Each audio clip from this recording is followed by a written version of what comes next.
Ethan Miller liked to believe that ordinary days were the safest kind. Ordinary meant predictable. Ordinary meant calm. Ordinary meant nothing was waiting around the corner to rip apart the foundation of the quiet life he shared with his wife, Laura. That Monday morning felt exactly like all the others he had lived for years, and he welcomed the familiar rhythm without suspicion. He woke around 7, the soft hum of Charlotte traffic seeping faintly through the apartment windows. The early light washed the bedroom in pale gold, and the air carried a faint chill that made him linger under the covers for a moment longer. When he finally sat up, he stretched his arms slowly, feeling the gentle stiffness of a body that spent half its life hunched over a laptop. He chuckled softly at the thought. Being a data analyst for an educational tech company was not glamorous, but it paid well, kept his mind sharp, and allowed him the blessing of working from home twice a week. He had learned to appreciate those quiet workdays, free from office noise and unnecessary small talk. Laura was already awake by the time Ethan made his way to the kitchen. She stood by the counter, her brunette hair tied in a loose knot, dressed in her soft beige work blouse. The aroma of freshly brewed coffee mingled with the sweet scent of the cinnamon candle she had lit earlier. She always loved making the apartment feel warm and decorated, a habit she picked up from her job as an assistant manager at the home decor store downtown. "Good morning," Ethan said, opening the fridge to grab a handful of strawberries for his smoothie. "Morning," she replied, offering him a small smile. "I have to get to the store early today. There is a new shipment coming in from Nashville, and I have to help verify the inventory." Ethan nodded absently as he washed the strawberries under the faucet. Inventory days were always rough for her. She often returned home tired but proud, usually talking about which lamps were already selling out or which rustic wall art customers seemed obsessed with. "Need help carrying anything to the car?" he asked. "No, it is all right. I am traveling light today. I will handle everything from the store." She kissed the side of his cheek quickly before grabbing her purse. It was the familiar Monday goodbye he had come to expect, a simple gesture that felt reassuring. She headed to the door, pausing only to slip on her flats. As she walked out, she said her usual line.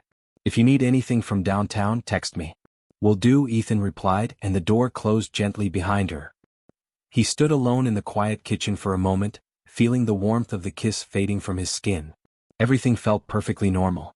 He blended his smoothie, poured himself a cup of coffee, and carried both drinks to his workspace near the living room window. From there, he could glance down at the street and watch the slow pulse of morning traffic, people heading to their jobs, delivery vans making their early rounds, cyclists weaving through cars with practiced ease. His laptop powered on, illuminating his face with a cool glow. A spreadsheet full of student performance metrics awaited him, the kind of work he found oddly satisfying. Data never lied. Patterns were predictable. Numbers never betrayed anyone. He smiled to himself as he began reviewing the columns, sipping from his smoothie and tapping absent-mindedly against the arm of his chair. For nearly an hour, the morning flowed with comfortable efficiency. He answered emails, recalculated formulas, and ran performance reports that his supervisor had requested the previous Friday. This was the kind of peaceful Monday he appreciated, the kind that promised no surprises. Then at 8:10 in the morning his phone buzzed. At first he ignored it, expecting it to be a promotional message from a store or a calendar alert he had forgotten to delete. But the buzzing continued, persistent and short, the kind that indicated a text message rather than a notification. Still focused on his spreadsheet, Ethan reached for the phone without looking at the screen first. When he finally lifted it toward his face, he froze. The message displayed across the screen was short. "Innocent in another world. Damning in this one. Already outside. Meet at the usual spot. Make it quick, my husband is still at home." For a full second, his thoughts stopped entirely. The message hung before him like a fragment of a nightmare. His brain refused to assign meaning to it.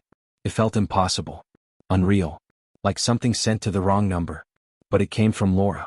His breath grew shallow. The room suddenly felt colder. The morning sun that had once seemed warm and gentle now felt harsh and blinding.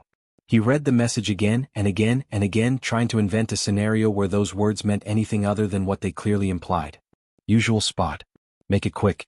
My husband. The words stung like needles pressing into his skin.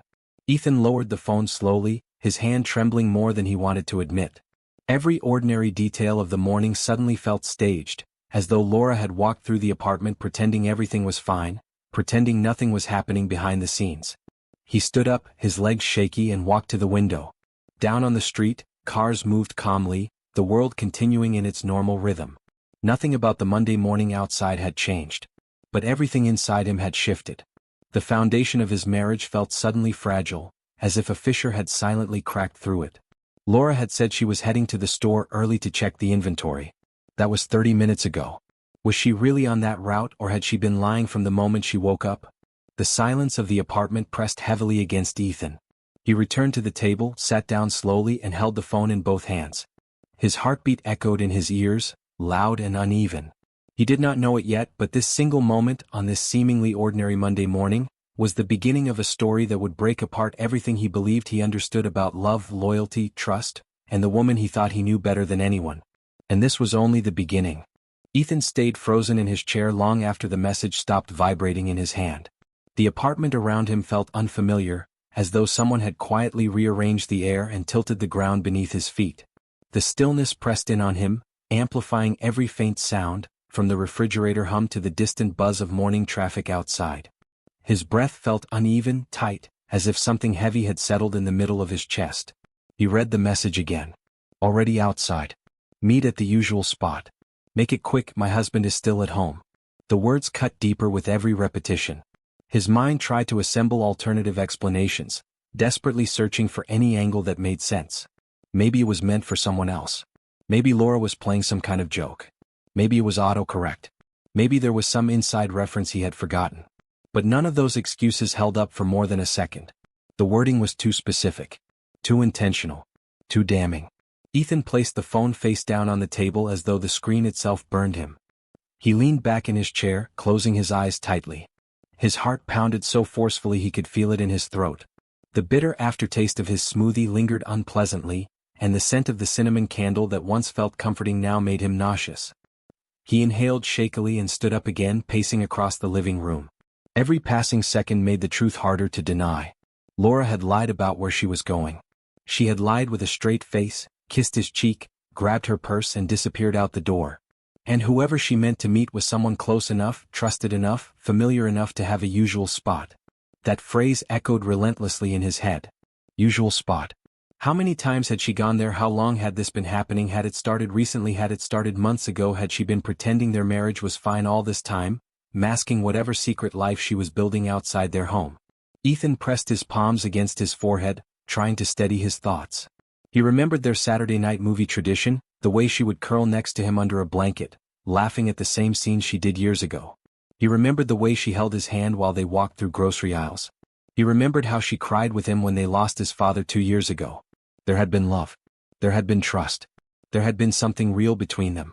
But the message had transformed everything into a question. A lie undiscovered. A reality he had been blind to. He stopped pacing and stared toward the entryway where Laura had stood earlier that morning. He replayed her goodbye in his mind, examining every detail, every micro-expression. She had seemed normal, cheerful even. She had spoken casually about the Nashville shipment and how chaotic the store would be that day. Nothing in her tone suggested guilt, fear, or the slightest hesitation. That realization made him feel sick. It meant she had grown comfortable in her lies. Comfortable enough to deliver them naturally. Ethan grabbed his phone again, fingers trembling as he tapped the lock screen. He did not open the message this time. Instead, he opened a folder buried inside one of his apps. A feature most people rarely used. A feature he activated only once before, for reasons even he felt guilty admitting. The tracker. 2 months earlier, when his electric bike was stolen from outside the building, he equipped the replacement with a new security device that came with a companion app. Laura had insisted on using the same bike sometimes, so he added her as an authorized user. Which meant her rides, when using the bike, were automatically synced into his device history. At first, Ethan ignored the location logs. But after noticing Laura's schedule growing increasingly inconsistent, he told himself he was only checking to confirm she was safe. He chalked it up to mild paranoia after his bike theft. That was what he wanted to believe. Now he opened the tracker app, not out of paranoia but necessity. The loading screen spun for a second, and then a map appeared. A flashing blue dot pulsed on the screen. The dot representing Laura. Ethan zoomed in slowly. Each incremental movement of his fingers tightened something in his chest. She was not on the highway headed to her store. She was not downtown. She was nowhere near any route she mentioned. His throat closed when the map finished adjusting. Laura's location was pinned near Lake Norman. Not the main tourist area, not the docks, not the coffee shops near the trails. The pin hovered over a small wooded area where private cabins dotted the shoreline. A place designed for privacy. Not for work. Not for inventory. But for secrecy. The air in the apartment thickened around Ethan as he stared at the screen. He swallowed hard, feeling a sudden coldness spread through his limbs. Without thinking, he grabbed his keys from the side table. His hands were unsteady, but there was no hesitation in his movement. He needed answers. He needed to see the truth with his own eyes. Needed to confirm what his brain still resisted fully accepting. He slipped into his jacket, not even caring which one he grabbed. He shoved his phone into the pocket, locked the apartment door behind him, and walked briskly down the hallway. His footsteps echoed in the stairwell as he descended. Outside, the air was crisp, carrying a faint scent of pine and the distant promise of rain. Ethan headed straight to his Ford Escape parked along the curb. He unlocked it, slid inside, and gripped the steering wheel for a moment as he struggled to regulate his breathing. He entered the lake address manually into his GPS, though he had already memorized the location. His pulse throbbed in his temples, his thoughts racing ahead of him. If he was wrong, he would be relieved. If he was right, his life would change forever. The engine hummed to life and Ethan pulled away from the curb. As he drove toward Lake Norman, past the buzzing flow of commuters and morning joggers, he could not shake the feeling that the life he thought he understood was unraveling with every mile he traveled.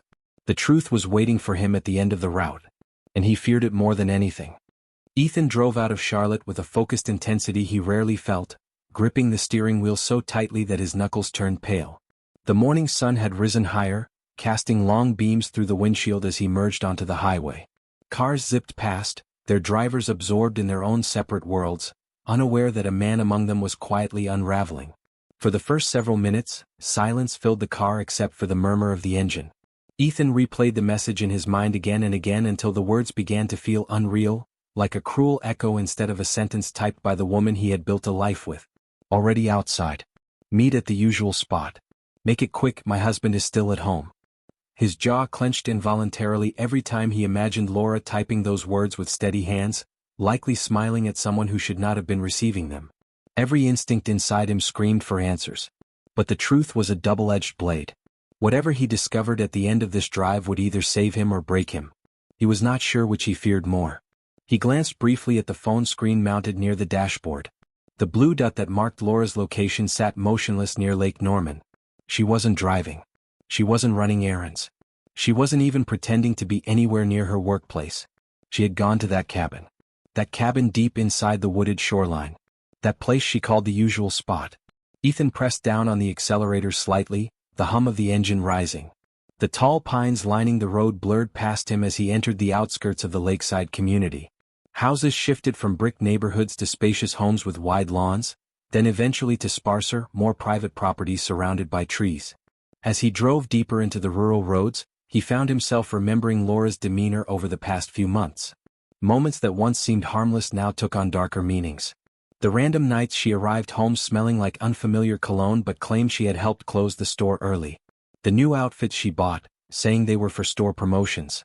The extra hours she volunteered for during inventory weeks. The sudden jump in her mood on certain mornings. Ethan swallowed hard, feeling heat sting behind his eyes. He blinked quickly, refusing to let tears blur his vision while driving. He wasn't ready to cry. Not yet. Not until he saw the truth with his own eyes. He reached a fork in the road and slowed the car.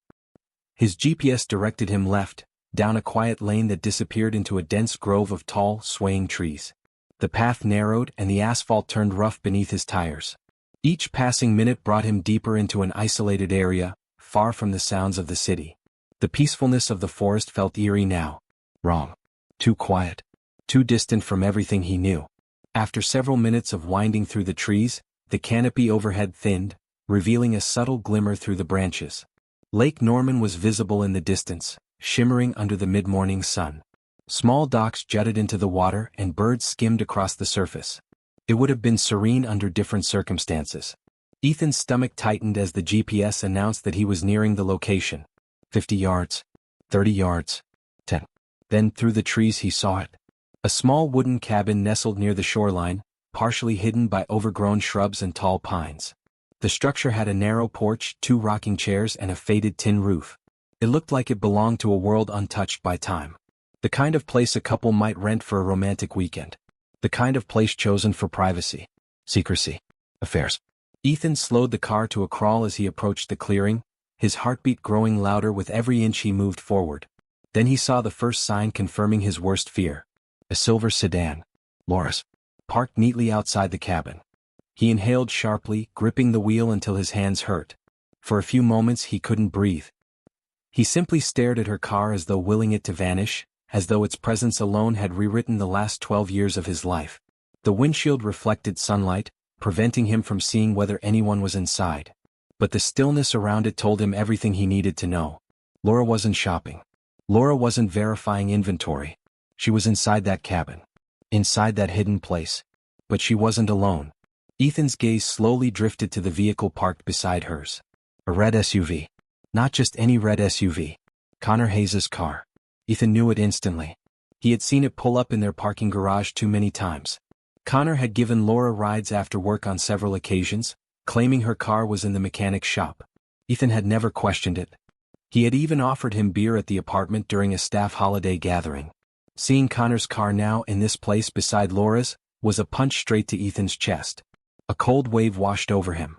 Not anger yet. Just devastation. Bone-deep betrayal. A betrayal with a face he recognized. A man he had shaken hands with. A man he had once trusted near his home. A man he had welcomed. He pulled over slowly, stopping behind a cluster of bushes, hidden enough not to be seen. His hands trembled as he turned off the engine. The silence that followed was suffocating. No more hum of the car. No more highway noise. Only the faint rustle of leaves and the distant call of birds. Ethan leaned back in his seat, staring out at the scene he had discovered.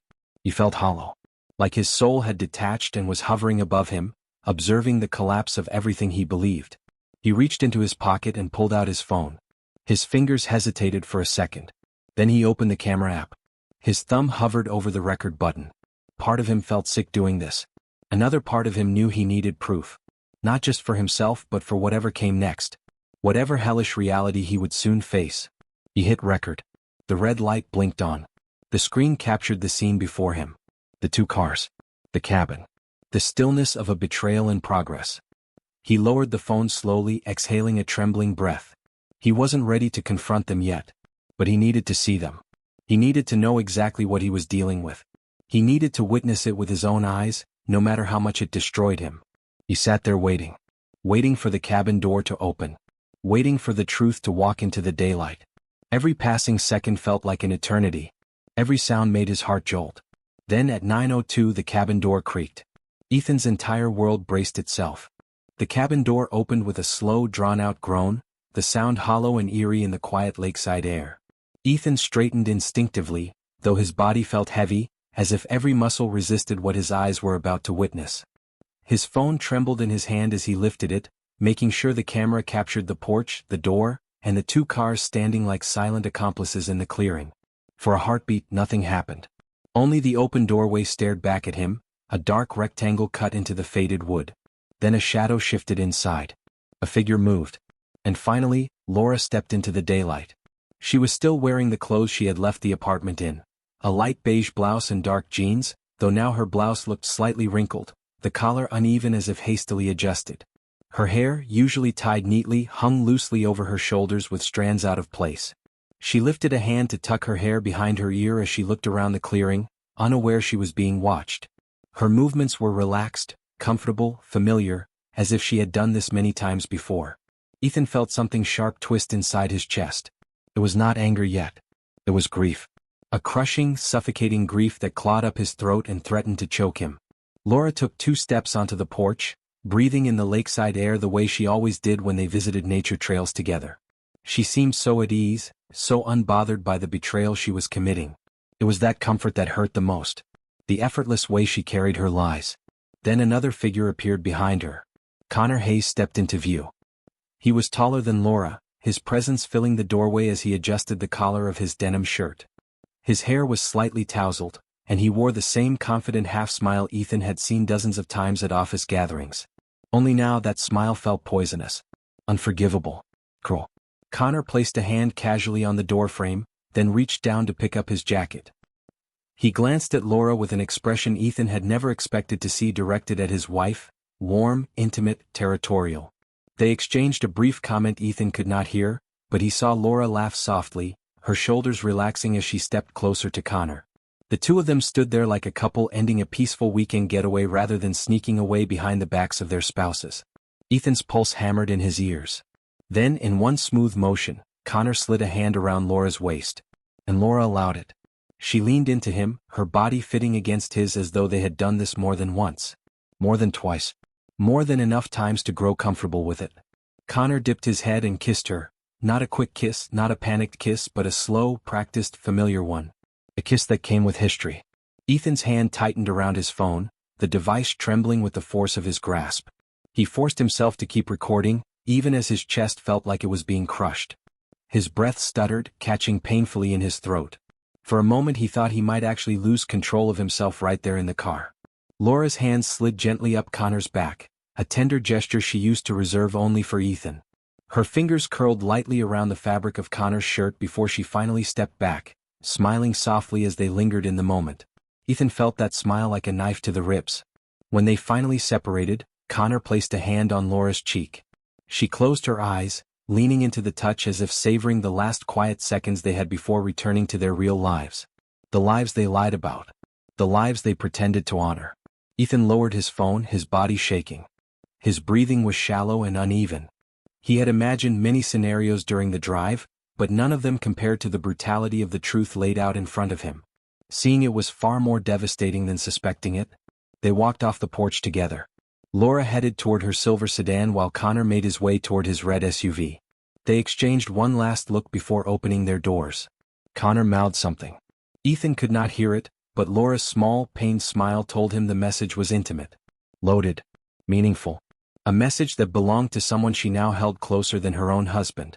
As Laura climbed into her car, Ethan snapped back into himself. His heartbreak was no longer a dull ache. It was sharp. Cold. Clear. He could feel it turning into something else. Something steadier. A resolve he didn't know he had. He could not confront Laura here. Not like this. Not when his emotions were a wildfire waiting for oxygen. But Connor. Connor was still here. As Laura pulled away from the cabin, Ethan slumped lower in his seat, hiding behind the bushes until her car disappeared down the winding road. He waited, counting slow seconds until he was certain she was out of sight. Connor remained in the clearing. He sat idly in his SUV, scrolling through his phone, completely unaware of the storm about to crash into him. The sight of him sitting there so casually made Ethan's blood boil. His breathing steadied but in a chilling way, not calm, not composed, but purposeful. Focused. A clarity forged by betrayal. Ethan turned on his car. He shifted gears. He pulled forward. His Ford Escape rolled into the clearing, slowly, deliberately, until it blocked the exit. Connor finally looked up, confusion flickering across his face as he noticed Ethan's car. The confusion lasted only a moment. Recognition slammed into him hard. His expression drained of color. Ethan parked the car, stepped out, and walked directly toward the red SUV. The air felt heavy, charged with something dangerous and electric. He lifted his knuckles and tapped sharply on the driver's window. 3 hard knocks. Connor flinched. Ethan's voice, when he finally spoke, was quiet. Too quiet. A controlled calm masking a storm. Hello, Connor. We need to talk. Connor sat frozen behind the wheel, his hand still gripping his phone as if he had been caught mid-scroll. His eyes widened in disbelief, then fear slowly seeped in, draining the last bit of color from his face. He looked like a man who had just seen the ground open beneath him. Ethan stood on the other side of the window, still and composed, though every nerve in his body buzzed like a wire about to snap. For a long moment neither of them moved. The morning air hung heavy with tension, thick and unmoving, as if nature itself was waiting for the first spark. Connor finally rolled down the window with trembling fingers, stopping halfway as though unsure whether lowering it fully might let the danger inside. Ethan leaned slightly, enough for Connor to hear him clearly but not enough to invade the space. There was no need. His presence alone did the cutting. "Good morning, Connor," Ethan said softly, his voice steady in a way that did not match the burn in his eyes. "Busy morning." Connor swallowed hard, his Adam's apple bobbing visibly. "Ethan," he started, stammering. "I can explain." The words were predictable. Pathetic. Almost rehearsed. Ethan tilted his head slightly. What part can you explain? The part where you lied to your wife, the part where you helped my wife lie to me, or the part where the two of you spent the morning in a cabin pretending you had the right to destroy 2 marriages? Connor opened his mouth but no words came out. He stared at Ethan like a cornered animal, his mind scrambling for something to grasp. Some excuse, some justification, anything.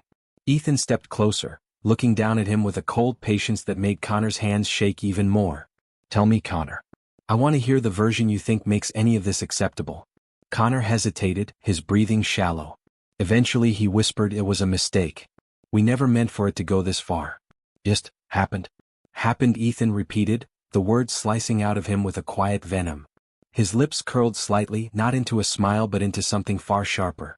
You expect me to believe that you accidentally rented a cabin by the lake on a Monday morning, you accidentally kissed my wife, you accidentally took off your clothes, you accidentally had a usual spot. Connor flinched as if slapped. His gaze darted toward the trees, toward the road, anywhere but at Ethan. But there was nowhere to look. Nowhere to run. Ethan raised his phone slowly, tapping the screen with his thumb until the recorded video played. The clear footage of Laura stepping out of the cabin. The kiss. The intimate closeness. The familiarity. Connor's face collapsed. Ethan held the phone in front of him for several seconds before lowering it again. Let's try again, Connor. How long? Connor's breath hitched. Ethan waited patiently as if he had all day, though his heart hammered painfully in his chest. He wanted to shout. Wanted to break something.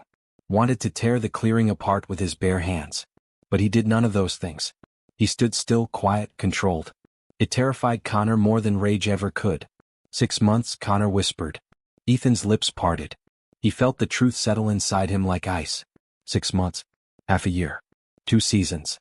Countless mornings Laura had left with a kiss on his cheek and a lie on her lips. 6 months, Ethan repeated. And I only find out because your partner in crime accidentally texted her husband. How poetic. Connor closed his eyes, pressing his forehead into his hand. Ethan straightened. His next words carried the weight of final judgment. You're going to tell your wife. Today. Within the next 2 hours. I'm not giving you until lunch. If you don't tell her, I will. And I will send her the video. The message. Every detail. Connor looked up at him with a face full of dread. Ethan saw panic flicker behind his eyes, but there was no sympathy left in him to offer. I did not come here to fight, Ethan continued. I came for the truth. Now I have it. The rest is on you. He stepped back from the SUV, taking one last long look at the man who had torn into his life like a thief in the night. Connor reached for the door handle as if to follow him, maybe to beg, maybe to explain. But Ethan lifted a hand in warning and Connor froze instantly. Do not get out of the car, Ethan said. The calmness in his voice was sharper than any threat. It will not end well for you if you do. Connor sank helplessly back into his seat. Shame pooled across his features, mixing with fear and something uncomfortably close to regret. But whatever regret he felt now meant nothing. Too little. Too late. Ethan turned away. His footsteps were slow but unwavering as he crossed back to his Ford Escape. The crunch of pebbles beneath his shoes echoed through the clearing. He opened his door, sat down, and closed it with a muted click that felt like punctuation. He started the engine. Before pulling away, he looked through the windshield one last time. Connor still sat frozen, staring down at the steering wheel as though unable to face the weight of what he had done. Ethan exhaled a shuddering breath and backed out of the clearing, rolling past the cabin, past the pines, and back onto the narrow road that wound through the forest. As the cabin disappeared behind the trees, he felt something collapse deep inside him. A heaviness overcame his chest. His hands tightened around the wheel. But even as pain clawed at him, one thing burned brighter. This was not over. There was a conversation waiting for him in Charlotte. A truth Laura would not be able to hide from anymore. And Ethan would face it, no matter how much it tore at him. He pressed down on the accelerator, leaving the cabin and the clearing behind. The road stretched ahead, long and winding, carrying him toward the confrontation he could no longer postpone. The morning that should have been ordinary had become the day everything changed forever. The drive back to Charlotte felt nothing like the drive toward Lake Norman. The world outside Ethan's window looked the same as it had that morning, but his vision of it had changed entirely. The rows of trees standing tall along the rural road, the soft morning sunlight sifting through the branches, the distant shimmer of the lake, it all felt hollow now. Beautiful scenery layered over a truth so bitter he could taste it. He kept both hands steady on the steering wheel, but his fingers twitched every few seconds, betraying the storm beneath his calm surface. His pulse still raced from the confrontation with Connor, though he forced himself to breathe evenly, to guide the car smoothly along the road, to hold himself together until he made it home. That word felt foreign now. Home. As if the betrayal he had witnessed had rotted the meaning from the inside out. If the walls still stood, if the furniture still sat in place, if the apartment smelled like cinnamon candles, what did any of it matter when the trust that filled those walls had been shattered? By the time he pulled into the apartment's underground garage, his breath was tight and his limbs felt heavy. He parked in his usual space, turned off the engine, and stared at the dashboard in complete silence. For nearly a full minute he did nothing. Didn't move. Didn't think. Didn't blink. He was afraid of stepping upstairs. Afraid of facing the version of Laura who would walk through the door and pretend nothing had happened. Finally, he inhaled a sharp breath and forced himself out of the car. His legs wobbled slightly as he closed the door behind him, the sound echoing through the concrete garage like a judge's final strike of a gavel. He took the stairs instead of the elevator, climbing them one by one. His hand brushed the rail, his chest tight and swollen. He wasn't sure what would pour out of him when he saw her again. Anger, grief, fury, silence. He didn't know. But he needed to be in control. He needed to choose his moment. Inside the apartment the air felt too still. Too clean. Too quiet. The cinnamon candle she lit that morning had burned down to a small pool of wax. Ethan stepped into the living room, placed his keys on the table, and lowered himself onto the couch. His laptop sat there, still open. The spreadsheet remained on the screen, untouched since before the message had shattered his morning. The normalcy of it felt insulting. Ethan stood again, pacing across the room. He kept glancing at the door as if expecting it to burst open. Time stretched. Every minute dragged like an hour. At 12:40 in the afternoon he finally heard the familiar sound of a key sliding into the lock. His heart seized. The door swung open gently. Laura stepped inside, carrying 2 bags from a home decor supply store, her expression bright and casual. Her hair was freshly brushed, her lipstick reapplied. She hummed a tune under her breath, the way she often did when she felt accomplished or content. "Hey Han," she called out, not yet looking in his direction. "I grabbed some new materials for the store and I found these cute candle holders for the—" She stopped. Her gaze lifted. Ethan stood in the middle of the living room, holding his laptop in his hands. His expression was unreadable. Calm. Too calm. The same terrifying stillness he had shown Connor. Laura blinked, confused.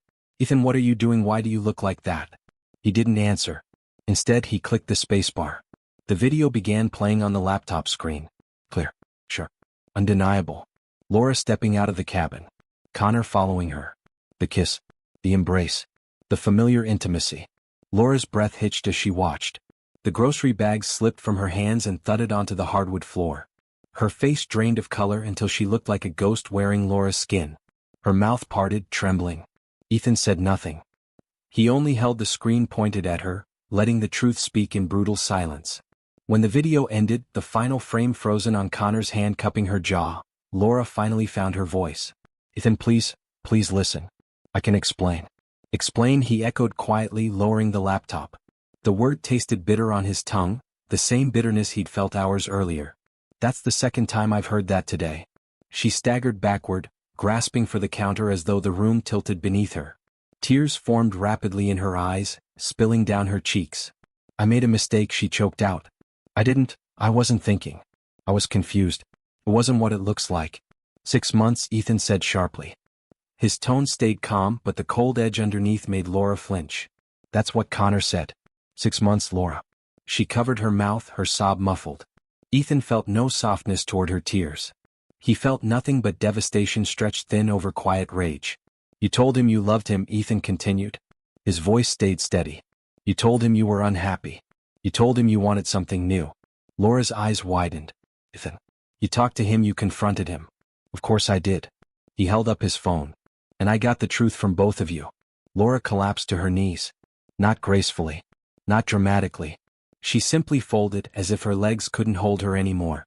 "Ethan, please. I'm sorry. I don't know what I was thinking. It wasn't supposed to go this far. I swear I never meant to hurt you." Ethan took one step back, distancing himself from her. He felt numb. Detached. "You didn't mean to hurt me," he shook his head slowly. "Laura, you planned these meetings. You found a usual spot. You organized your lies. You hid everything behind my back." She crawled forward a few inches, reaching for his leg, but he stepped back again. "Don't touch me," he said. His voice held a quiet finality that made Laura freeze. "Don't come near me." She sobbed harder, her hands trembling violently. Ethan closed the laptop, placed it on the table, and leaned heavily on the back of the couch. His voice was no louder than a whisper when he spoke again. "I already contacted a lawyer. Divorce proceedings start this week. You can stay here until we sort the details. But I'm sleeping in the guest room. Do not try to change my mind." Laura stared at him through tear-filled eyes, her face contorted with despair. Ethan met her gaze with an empty calm that felt foreign even to himself. "This marriage ended the moment you walked into that cabin," he said. "The moment you let him touch you. The moment you lied to me again and again." He turned away from her and walked to the hallway. Behind him, Laura's broken cries echoed through the apartment. But Ethan didn't look back. Not once. The apartment felt unbearably small that evening. The walls pressed inward like a tightening fist. Ethan shut himself in the guest room, leaving Laura in the living area where she cried, sometimes silently, sometimes in jagged, broken sobs that echoed through the air vents. He heard every sound, but none of it reached him. Not anymore. He sat on the edge of the guest bed, elbows resting on his knees, staring at the floor with eyes that felt raw but refused to shed a tear. He had cried enough in his life to know that heartbreak did not always come with tears. Sometimes it came as a hollow space inside the chest, a numbness that replaced pain simply because the pain was too large to feel all at once. His phone vibrated on the nightstand. A message from an unknown number. He hesitated before picking it up. It was from a local attorney's office, confirming his consultation for Wednesday at 10:30 in the morning. Ethan read the text twice, letting the finality of it sink deeper. He wasn't just leaving Laura emotionally. He was severing their life legally. Permanently. He set the phone down again and leaned back against the wall, letting his head thump lightly against the plaster. He stared up at the ceiling, its familiar off-white color blurred by the dim lamplight. His breathing grew slow and heavy as exhaustion washed over him.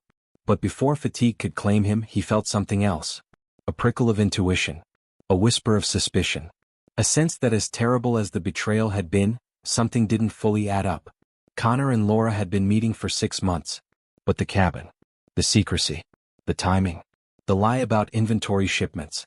Something in his gut told him the cabin wasn't the whole story. And then he remembered. The finances. Over the past year, there had been moments when their joint account seemed lower than usual. Laura had always brushed it off as seasonal expenses, returns that had not yet processed, or job-related purchases she would be reimbursed for later. Ethan hadn't questioned her. He trusted her completely. But now his trust was gone, replaced by a sharp, cold hyper-awareness. He stood abruptly and grabbed the laptop from the desk. With shaking fingers he logged into their online banking portal. It loaded slowly, but once the numbers appeared, Ethan's stomach twisted into a knot. The account balance was lower than it should have been. Much lower. He scrolled through the recent activity. Some transactions were familiar. Grocery store purchases. Utility payments. Gas stations. But then further down the list, he noticed several transfers to an account number he didn't recognize. The amounts varied, 400 here, 800 there, then 2,000, 3,000, sometimes more. The transfers dated back months. Half a year. 6 months. The same length of time Laura had been seeing Connor. Ethan's jaw tightened. He clicked one of the transaction IDs, waiting for the details to expand. The screen updated with the receiving bank and the account holder's encrypted initials. But the initials were not Laura's. They were Siege. Connor Hayes. A chill ran down Ethan's spine. He opened another transfer. Same initials. Another. Same. Again and again and again. His heart hammered violently in his chest, but his mind remained cold and sharp. He scrolled further back, searching for the earliest transfer. Nearly 7 months ago. Weeks before the affair had even begun, at least according to Connor. Ethan's eyes narrowed. Why would Laura send money to Connor before the affair began? Why would Connor need the money? What exactly had they been doing behind his back? A noise echoed faintly from the living room. A choked sob. A muffled gasp for air. Laura was curled somewhere near the couch, breaking apart under her own choices. But Ethan didn't move. His focus remained on the laptop screen. The pattern was unmistakable. The amounts grew over time, starting small and escalating rapidly. The last transaction, just over a week ago, was nearly $6,000. His hands shook as he opened a new tab and pulled up a routing search engine. He entered Connor's account number, not expecting to get anything useful. But the tracker identified it immediately. The receiving account belonged to a private banking institution known locally for handling high-risk loans. The kind connected with personal debt consolidation. And sometimes, for people in trouble, much darker things. Ethan sat back, ice shooting through his veins. Connor wasn't just cheating with Laura. He was using her. And she was giving him money. Whether she knew it or not. Ethan inhaled slowly, his hands curling into trembling fists. The betrayal had grown claws. Sharp ones. It wasn't only emotional. It wasn't only physical. It was financial. Manipulative. Exploitative. He heard movement outside his door. Soft footsteps. A hesitant knock. Then, "Can I talk to you?" Laura's voice, small and trembling. He didn't answer. "Ethan, please. I'm begging you. Just listen. Please." He remained silent, staring at the laptop like it held the last piece of sanity he had left. Laura sniffled on the other side of the door. "I love you, Ethan. I swear I do. I don't know why I did what I did. I've been lost. Confused." The word confused ignited a spark of anger in Ethan's chest. His lips parted, and for the first time since confronting her, he spoke loud enough for her to hear. "You sent money to him." Laura froze. Her breath hitched sharply. Ethan could hear her body shift, leaning closer to the door. Then, he didn't let her finish. "How much did you give him? How much of our savings did you funnel into his account?" Laura crumbled. He heard her knees hit the floor, her sobs ragged. Ethan pressed his palm over his eyes as she cried, but he didn't soften. He couldn't. "Tell me the truth," he said quietly, his tone steady and cold. "All of it." There was a long moment of silence. Pure, suffocating silence. Then finally, in a thin, breaking whisper, $28,900. Ethan's vision blurred. Not from tears. From rage. From the knowledge that he had been living in a maze of lies so dense he could barely see the path out. He lowered his hand from his face and stared straight ahead, the reality settling deep inside him. Laura hadn't just broken their marriage. She had dismantled it piece by piece. And whatever story she was about to tell him next, would likely change everything again. Ethan didn't open the door. He didn't even move. He sat still on the edge of the guest bed, staring at the wall as if the paint itself held the answers to every question he'd ignored for far too long. Outside the door, he could hear Laura's shaky breaths, her quiet attempts to rein in her sobbing. She was breaking down, but all Ethan felt was a cold, steady clarity settling inside him like frost spreading across glass. $28,900. The number kept repeating in his mind, each repetition tightening something in his chest. He took a slow breath, forcing himself to remain steady. He needed information now, not excuses, not apologies, not more tangled lies. Just facts. He stood from the bed, walked to the door and placed his hand on the handle. For a long moment he hesitated. Opening the door meant facing her. Facing everything she had done. Everything he had allowed himself to ignore. But he wasn't doing this because she deserved the conversation. He was doing it because he needed the truth before lawyers, courts, and consequences widened the divide between them beyond repair. Finally, he turned the handle and opened the door. Laura sat slumped against the wall, her knees bent, her arms wrapped around herself. Mascara streaked down her cheeks, her hair clinging to damp skin. She looked up when she heard the door open, her eyes swollen and full of dread. Ethan stood in the doorway, gripping the frame to keep himself steady. He didn't come closer. He didn't kneel. He didn't soften. "Tell me everything," he said, his voice low but steady. "No." Laura wiped her face with trembling hands, trying to catch her breath. She opened her mouth, but no words came at first. She pressed her fingers against her lips, gathering herself, then whispered. Connor needed help. Ethan felt a spark of anger but didn't interrupt. He was in trouble. Financially. He told me he had fallen behind on a personal loan. He said he would lose his house if he didn't repay quickly. He said he manipulated you. Ethan cut in.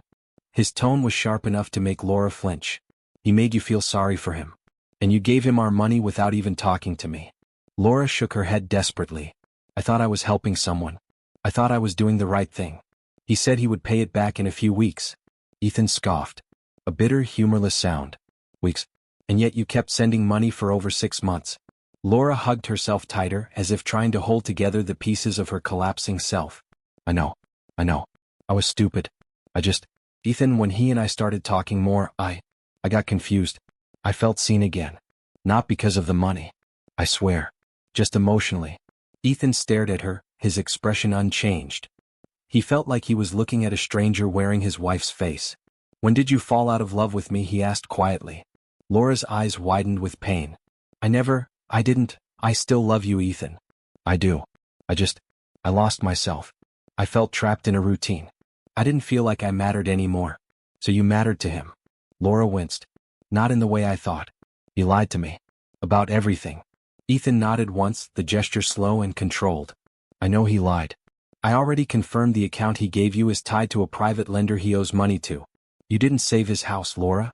You helped him pay off gambling debt. Laura gasped, her hand flying to her mouth. Ethan's cold stare followed her. You didn't help him. You funded him, Ethan continued. You were his personal bank. And he played you. All while sleeping with you. Laura trembled violently. Tears streamed down her face, but Ethan didn't feel moved by them. Not anymore. Slowly, he stepped away from the doorframe and walked toward the living room, forcing her to follow him if she wanted to continue. She crawled forward, weak, defeated. When she finally reached the couch, Ethan remained standing across from her, arms crossed tightly across his chest. Tell me the part you have not told me yet, he said. Because I know there is more. Laura nodded slowly, brokenly. There is. She took a deep breath, as if she were about to confess something that had haunted her long before this day. Connor told me he was planning to start a business. Something small. He made it sound legitimate. Like he needed investors. I trusted him. I put in more money than I should have. I thought he and I had a future. The word struck Ethan like a blade. A future. He closed his eyes, breathing slowly, trying to keep control over the rage rising in waves inside him. So you planned a future with him behind my back, he asked, voice quiet but deadly. Laura shook her head frantically. Not planned. Not seriously. It was stupid. A fantasy. I told myself it meant nothing. That it wasn't real. That you and I were real, Ethan said sharply. His voice cracked, the first sign that beneath his ice-cold exterior, something was bleeding. You and I were always real. Laura crumpled, covering her face. Ethan watched her, unmoved by her tears. He knew she wasn't crying for him. She was crying for herself. For what she had lost. For the life she had destroyed with her own hands. You didn't just betray me emotionally, Ethan said. You didn't just betray me physically. You betrayed me financially. You betrayed our future. Our security. Our trust. Every part of our life together. Laura sobbed harder. Ethan took another slow breath. Connor used you, Ethan continued. He used you for money. For comfort. For an escape from his own mess. And you let him. Laura's voice broke. I know, Ethan. Please. I'm so sorry. Sorry. The word hung between them, meaningless and thin. Ethan turned away from her and walked toward the hallway. Laura scrambled to her feet, reaching out instinctively. Ethan, please, can we talk about what happens now? He paused mid-step. What happens now is simple, he said without turning around. You will provide the bank statements and any communication between you and Connor to my attorney. You will be held responsible for your part in the financial damage. I'll be filing for divorce without negotiation. And I will ensure you are not able to take another cent from our accounts. Laura choked on a sob. Ethan finally turned slightly, just enough to meet her eyes. You destroyed this marriage, Laura. Not me. Not the distance. Not the routine. Her body shook uncontrollably as she sank into the couch. As Ethan returned to the guest room and closed the door behind him, his heart throbbed with the weight of everything he had learned. He leaned against the door, breathing hard, feeling the last fragile pieces of his trust crumble inside him. But beneath the grief and devastation, another emotion began to form. Determination. This would not break him. It would not define him. Tomorrow he would meet with his attorney. He would gather proof. He would take back control of the life Laura had tried to dismantle. And while she collapsed under the weight of her choices, Ethan would rise. He had to. There was no other way forward. Ethan barely slept that night. The guest room was dim, lit only by the faint glow of the street lamp filtering through the blinds.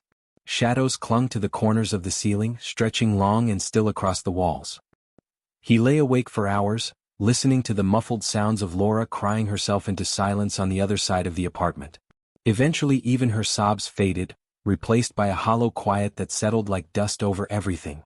His mind refused to rest. Every time he closed his eyes he saw the cabin. The kiss. The two cars parked side by side like matching acts of treachery. He saw his bank statements, the transfers he never approved, the initials next to every stolen dollar. Every image punched through his thoughts again and again until it felt like his head was splitting. By dawn he gave up on sleep entirely. He sat up, rubbed his face with trembling hands and forced himself to shower. The cold water grounded him, sharpening his senses with a jolt that cleared some of the fog from his mind. He dressed with purpose, buttoning his shirt with steady fingers even though his stomach felt churned and hollow. Today was the beginning of the end. And the beginning of whatever came next. When he stepped into the living room, Laura was curled on the couch under a blanket.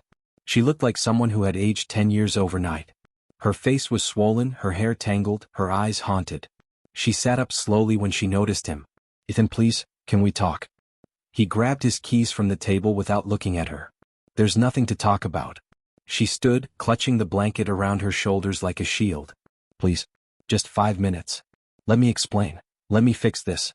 Fix. The word hit him like another blow. He turned toward her finally, meeting her bloodshot eyes with a cold steadiness. "You cannot fix what you destroyed, Laura. You made choices for months. Not one mistake. Not one moment. Months. You lied to me with the same mouth you told him you loved him. You drained our savings and hid it. You met him behind my back over and over again." She shook her head desperately. "I didn't love him, Ethan. I swear. He made me feel." Ethan cut her off with a bitter laugh. "Important. Wanted. Special. Needed." Laura's face crumpled. "Ethan didn't care. That wasn't love," he said. "That was manipulation. You were convenient for him. You were his escape. His wallet. His fantasy. And now you're paying the price for trusting a liar." Laura covered her face, sobbing again. Ethan watched her for a moment, feeling nothing. No sympathy. No softness. No lingering affection. Only emptiness. "I'm meeting with the attorney in an hour," he said. "I need access to the email account you used to communicate with him. My attorney will request everything else formally." She lowered her hands slowly. "Then, please. I don't want to lose you." "You already lost me," he replied. "Months ago. You just didn't know it yet." He left the apartment before she could say anything else. The hallway felt cooler than the apartment, the air crisp against his heated skin. He walked quickly toward the elevator, refusing to look back. Outside, the morning was bright and deceptively peaceful. Birds chirped in the trees lining the sidewalk. A neighbor walked her dog, offering Ethan a polite wave he barely noticed. People lived their lives around him, unaware that his was collapsing and rebuilding at the same time. He reached his car and drove toward the uptown office where his attorney, Helen Carter, had her practice. She was known for being ruthless, meticulous, and unshakably calm, a combination Ethan needed desperately. When he arrived, Helen greeted him with a firm handshake and led him into her office, a minimalist space filled with glass, steel, and soft lighting. "Let's begin," she said gently, motioning for him to sit. "Tell me everything you know so far." Ethan started from the morning message, then moved through the confrontation at the cabin, the financial transfers, and Laura's broken confession. Helen listened without interrupting, her pen gliding across her notepad in quick, efficient strokes. When he finished, she leaned back slightly. "You have overwhelming evidence," she said calmly. "And based on the financial transfers, she may face civil responsibility for misappropriation of marital funds. This will work in your favor." Her confidence strengthened Ethan's spine. "What do we do next?" he asked. Helen opened a folder and began outlining the process. "We file immediately. We request temporary separation terms that protect your finances, your property, and your future assets. You will likely retain the apartment, the majority of your accounts, and protections against any debt she helped create. As long as the evidence is as solid as you say, she will have no grounds to contest the majority of this." Ethan nodded slowly, absorbing her words like a man rediscovering steady ground beneath his feet. "I'll forward you everything we discussed," Helen said. "You'll need to provide documents, messages, proof of transfers, and the video. The sooner the better." They spent another hour reviewing details, legal forms, timelines, evidentiary requirements. By the time Ethan walked out of her office, the knot in his stomach hadn't loosened, but it had changed. It was no longer the twisting pain of betrayal. It was the tight, determined knot of someone preparing for a battle he knew he could win. He stood on the sidewalk outside the office building, breathing in the crisp midday air. Cars honked in the distance. A light breeze brushed against his face. People rushed past him on their way to business meetings, lunches, errands. Life buzzing onward. His phone buzzed. A message from his friend Daniel. "Heard something happen with Laura. You okay, want to grab lunch?" Ethan stared at the message for a long second. Then he typed back, "Not okay, but I will be." He didn't know if it was true yet, but writing the words felt like planting a flag in the ground. A claim on a future he wasn't ready to surrender. He turned toward the parking garage, ready to head home when something stopped him. A sudden, piercing thought. He didn't want to go home. Not yet. Not while Laura was still there, waiting to cry, to plead, to twist the knife with apologies that meant nothing now. Instead, he walked to a small cafe down the street, a place he had a vague memory of passing once without paying attention. It felt neutral. Safe. No. He sat in the corner with a cup of black coffee, staring out the window as he took slow sips, letting the warmth settle in his chest. He didn't notice the woman at the next table glancing up from her laptop, studying him quietly. Not yet. Not today. She would become important later. For now, Ethan sat alone, rebuilding himself from the ruins. For the first time since the nightmare began, he felt a flicker of something he had not expected to feel so soon. Hope. Ethan returned to the apartment late that evening. He waited until the sun dipped below the horizon, until the city lights replaced the daylight, until he felt emotionally steady enough not to shatter the second he crossed through the door. When he stepped inside, the apartment was dim. Only a small lamp glowed in the corner of the living room. Laura was nowhere in sight, but he could hear her soft, uneven breathing coming from the bedroom they once shared. She had shut herself inside. He left her there without a word. He settled into the guest room again, sitting on the edge of the bed and staring at the blank wall across from him. He sensed the finality in the air. The end of something long, painful, and entwined. But endings were quiet. Endings did not announce themselves with thunder. They settled softly like dust. And this dust would never rise again. The next 2 weeks passed in a blur of legal meetings, document exchanges, and frozen conversations between him and the woman who used to be his partner. They rarely spoke, and when they did, the words were stripped of warmth. Polite. Empty. Mechanical. Laura complied with every document request, her eyes dull and swollen from nights of crying behind closed doors. She moved out on a Friday morning. She packed her belongings into cardboard boxes, her movements slow and stiff. Ethan stayed in the kitchen, sitting at the table with a cup of coffee while she carried her life past him in pieces. Not once did he offer to help. Not once did she ask. When she left for the last time, she paused at the door. Her hand hovered on the frame as though touching the apartment would somehow anchor her to a life she had thrown away. Ethan, she whispered, her voice thin as paper. I'm so sorry. For everything. He looked at her, composure steady, emotions buried deep beneath the surface. I hope you find yourself, Laura. Truly. But not here. Not with me. She nodded, tears spilling again, then stepped out. The door clicked shut. A soft, hollow sound. And just like that, she was gone. The silence that followed was not painful. It was relief. A weight lifted. A poison drained. But though the divorce had consumed so much of his energy, life did not pause for grief. It never did. The world kept turning, carrying him with it. Slowly, day by day, he rediscovered what it felt like to breathe without tension. To wake without dread. To think without bracing for disappointment. He returned to work in the office full-time, finding comfort in routine and the hum of coworker conversations. His supervisor expressed genuine concern, offering flexible hours, but Ethan declined. He needed structure. Stability. Noise. He needed life around him again. His colleagues stepped carefully at first, giving him space, uncertain how much he wanted to talk. Eventually people relaxed. They teased him again. Included him in lunches. Invited him to after-work gatherings. Ethan said yes to more of them than he expected. One evening, about 3 months after Laura moved out, Ethan sat once again at the same cafe where he'd hidden from his collapsing world. He chose the same corner table, ordered the same black coffee, and looked out the window with calmer eyes. This time, when he looked away from the glass, he noticed her. The woman from the next table. The one who had glanced at him weeks ago. She was there again, typing on her laptop, brows slightly furrowed as she sipped her tea. Her hair fell over one shoulder in a soft wave, and she wore a denim jacket decorated with tiny enamel pins. She looked up. Their eyes met. She smiled. He recognized her faintly, though they had never spoken. He wasn't sure whether she was a regular or whether they simply occupied the same space at the same time on accident. But this time something nudged him. A quiet curiosity.